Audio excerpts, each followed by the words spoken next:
بسم اللہ الرحمن الرحیم۔ السلام علیکم ورحمۃ اللہ وبرکاتہ۔ حضرت انس رضی اللہ تعالیٰ عنہ بیان کرتے ہیں، رسول اللہ صلی اللہ علیہ وآلہ وسلم کے دور میں دو بھائی تھے۔ ان میں سے ایک نبی صلی اللہ علیہ وسلم کی خدمت میں حاضر ہوتا تھا، جبکہ دوسرا کاروبار کیا کرتا تھا۔ کاروبار کرنے والے نے اپنے بھائی کی نبی صلی اللہ علیہ وسلم سے شکایت کی تو آپ صلی اللہ علیہ وآلہ وسلم نے فرمایا، شاید کہ تمہیں اس وجہ سے رزق دیا جاتا ہے۔ اللہ تعالیٰ نے رزق کے 16 دروازے مقرر کیے ہیں اور اس کی چابیاں بھی بنائی ہیں۔ جس نے یہ چابیاں حاصل کر لیں وہ کبھی تنگ دست نہیں رہے گا۔ پہلا دروازہ نماز ہے۔ جو لوگ نماز نہیں پڑھتے ان کے رزق سے برکت اٹھا دی جاتی ہے۔ وہ پیسہ ہونے کے باوجود بھی پریشان رہتے ہیں۔ رسول اللہ صلی اللہ علیہ وآلہ وسلم نے فرمایا، جس کی نماز اثر جاتی رہے گی گویا اس کا گھر بار اور مال لٹ گیا۔ دوسرا دروازہ استغفار ہے۔ جو انسان زیادہ سے زیادہ استغفار کرتا ہے، توبہ کرتا ہے، اس کے رزق میں اضافہ ہو جاتا ہے۔ حضرت عبداللہ بن نواس روایت کرتے ہیں کہ رسول اللہ صلی اللہ علیہ وآلہ وسلم نے فرمایا، جس نے استغفار کو لازم کر لیا تو اللہ تعالیٰ اسے ہر غم اور تکلیف سے نجات دے گا اور ہر تنگی سے نکلنے کا راستہ پیدا فرما دے گا۔ اسے ایسی جگہ سے رزق عطا فرمائے گا جہاں سے اسے وہم و گمان بھی نہ ہوگا۔ تیسرا دروازہ صدقہ ہے۔ اللہ تعالیٰ نے فرمایا کہ تم اللہ کی راہ میں جو خرچ کرو گے اللہ اس کا بدلہ دے کر رہے گا۔ انسان جتنا دوسروں پر خرچ کرے گا اللہ اسے 10 گنا بڑھا کر دے گا۔ حضرت ابو ہریرہ روایت کرتے ہیں کہ نبی اکرم صلی اللہ علیہ وآلہ وسلم نے حضرت بلال سے فرمایا، اے بلال، خرچ کرو اور عرش والے سے افلاس کا خوف نہ کرو۔ چوتھا دروازہ تقوی اختیار کرنا ہے۔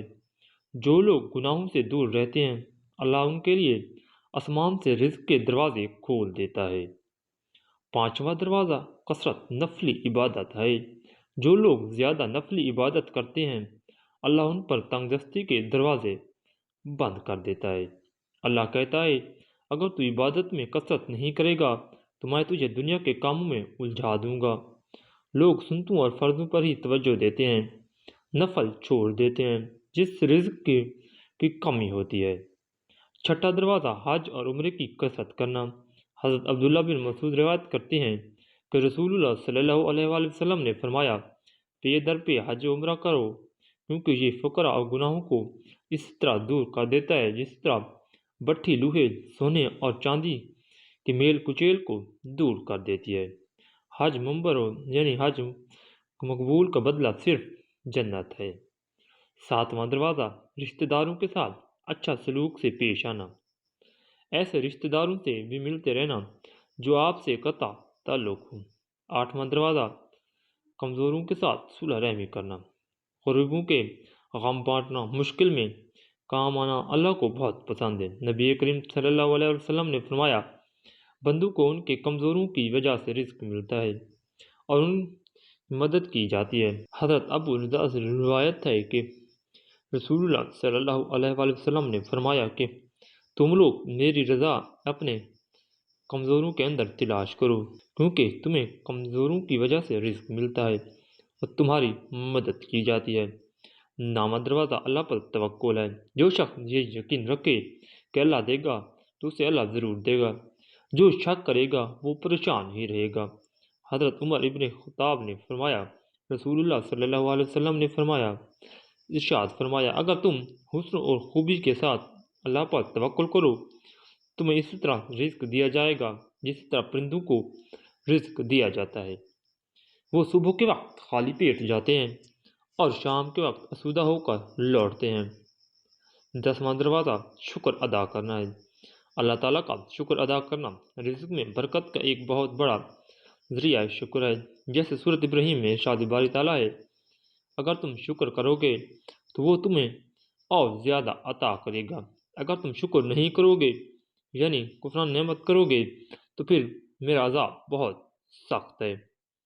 11واں دروازہ گھر میں مسکرا کر داخل ہونا۔ مسکرا کر داخل ہونا سنت بھی ہے۔